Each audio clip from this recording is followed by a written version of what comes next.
Assalamualaikum warahmatullahi wabarakatuh. Marilah kita mulai belajar. Sebelumnya kita baca basmalah dulu. Mari kita baca basmalah. Bismillahirrahmanirrahim. Marilah kita buka materi untuk instansi lembaga, yaitu praktikum akuntansi lembaga atau instansi untuk yang pertemuan pertama. Oke, saya lanjutkan. Untuk yang saya bahas ini adalah untuk kelas 3 ya, KD 3.10 dan untuk keterampilan 4.10. Yang pertama KD 3.10 menganalisis transaksi akuntansi aset satker dan akuntansi aset desa atau kelurahan. Yang selanjutnya KD 4.10 yaitu melakukan pencatatan akuntansi aset satker dan akuntansi aset desa atau kelurahan. Oke, saya lanjutkan. Untuk indikator KD 3.10 yang pertama, siswa mampu mengoreksi transaksi akuntansi aset satker dan akuntansi aset desa atau kelurahan.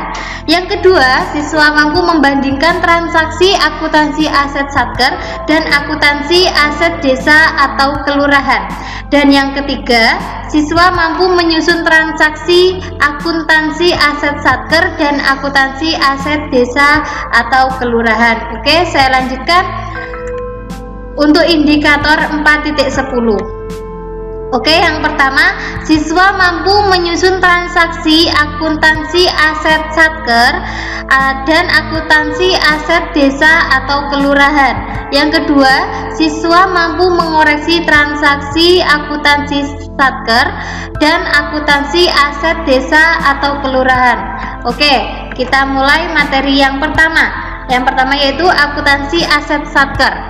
Untuk definisinya, dalam Peraturan Pemerintah Nomor 24 Tahun 2005 tentang Standar Akuntansi Pemerintah mendefinisikan aset sebagai sumber daya ekonomi yang dikuasai atau dimiliki oleh pemerintah. Jadi sumber daya ekonomi yang dimiliki oleh pemerintah itu namanya aset, sebagai akibat dari peristiwa masa lalu dari mana manfaat ekonomi atau sosial di masa depan diharapkan dapat diperoleh baik oleh pemerintah maupun masyarakat, serta dapat diukur dalam satuan uang. Jadi untuk aset ini pemerintah ingin asetnya itu naik, tidak menurun dalam satu periode atau periode lainnya, termasuk sumber daya non-keuangan yang diperlukan untuk penyediaan jasa bagi masyarakat umum dan sumber-sumber daya yang dipelihara karena alasan sejarah dan budaya. Saya lanjutkan. Aset terbagi ke dalam dua kelompok, yaitu yang pertama akuntansi aset lancar. Aset lancar adalah kas dan sumber daya lainnya yang diharapkan dapat dicairkan menjadi kas, bisa dijual atau dipakai habis dalam satu periode.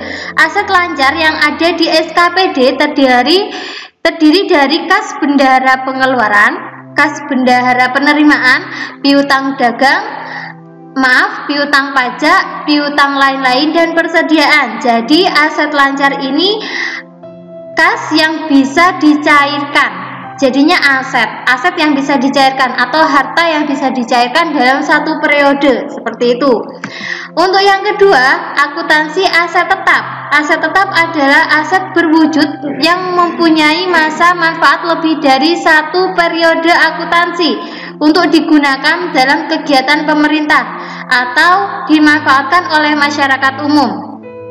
Aset tetap dapat diperoleh dari dana yang bersumber dari sebagian atau seluruh APBD. Contohnya, kalau aset tetap itu seperti tanah, jalan yang sekarang digunakan untuk masyarakat, seperti itu.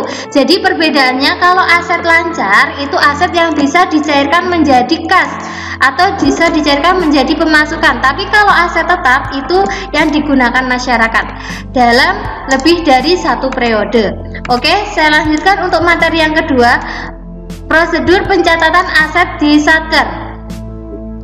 Prosedur pencatatan aset pada Satker meliputi pencatatan dan pelaporan akuntansi atas pemeliharaan, rehabilitasi, perubahan klasifikasi dan penyusutan terhadap aset tetap yang dikuasai dan digunakan oleh Satker.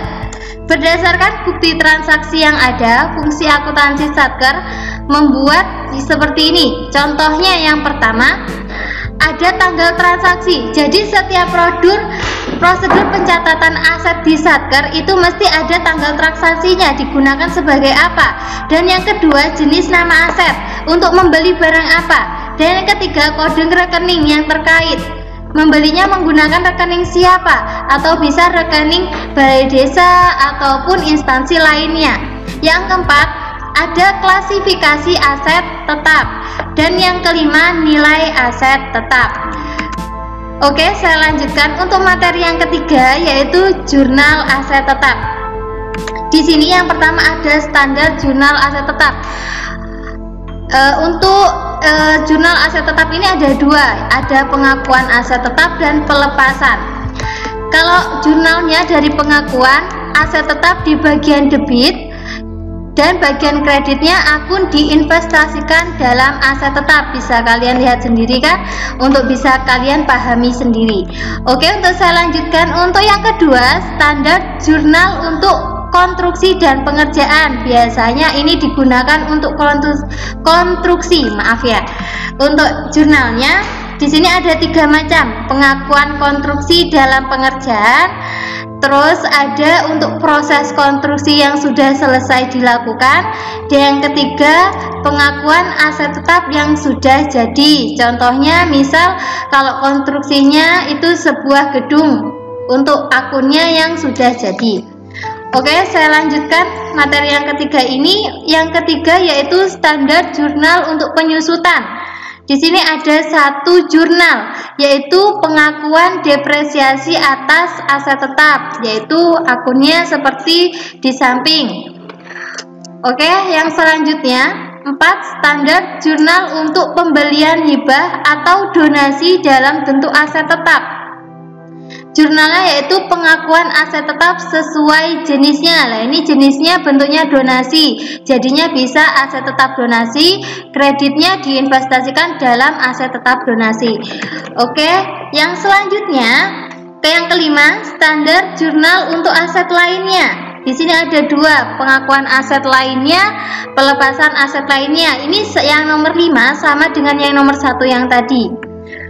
Oke, terima kasih untuk materi praktikum akuntansi lembaga atau instansi ini cukup dari sini. Terima kasih, semangat belajar, tetap jaga kesehatan dan jaga jarak. Wassalamualaikum warahmatullahi wabarakatuh.